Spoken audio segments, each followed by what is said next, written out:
The House of the Dead Overkill Extended Cut is more grindhouse than grindhouse.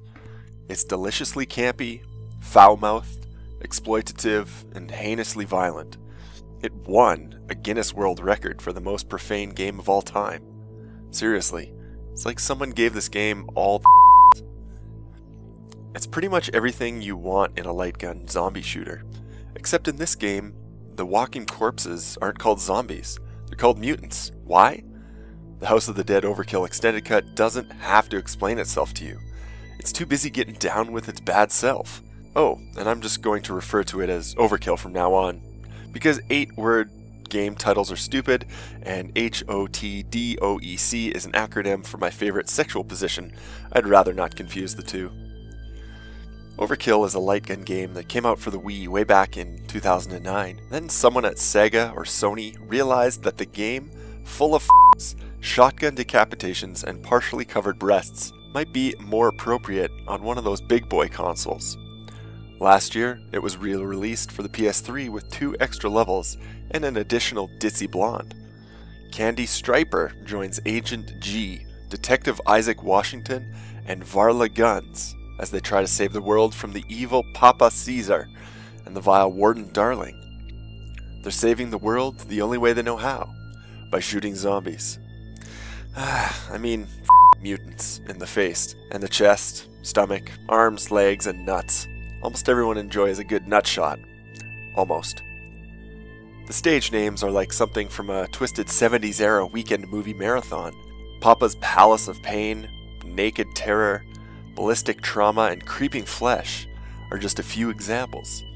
You'll glide through each stage on invisible rails, bullet punching all sorts of horrific creatures right between their cold dead eyes. String together a combo and you'll have yourself a goregasm. That's when you can really start racking up the points. Your score will then be uploaded to a digital leaderboard and forgotten, just like every other score on every digital leaderboard ever. Bosses are grotesque monstrosities that will require exquisite timing and dark Soulsian patience to overcome. I'm just kidding. Shoot them in the obvious weak spot until they die. The normal mode has infinite continue, so you can just pound away at them until there's nothing left. As far as light gun games go, this one is pretty good.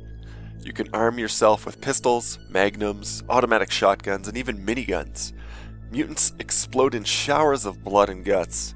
There are lots of collectibles and plenty of things to shoot. There's even an unlockable director's cut that will add a little something to each stage. The music is pretty damn awesome too. The old school faux film presentation is top notch. If you're into grainy film and intermission screens, you'll have yourself your own little nostalgia-gasm. You can play through the whole thing with a partner. I highly recommend bringing a friend. That way, when Washington lambasts G with another laced dialogue, you can look at each other and say, "Did that just really say that?" Sorry about the language in this review, but that's the nature of the game. If this offends you, you shouldn't even make eye contact with Overkill's box art. This is another great Halloween game.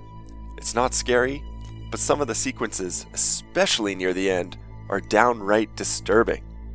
What it lacks in suspense and tension, it makes up for in gore, hilarious writing, and foul language. Overall score, do you really need to ask? Horror score, multiple goregasms.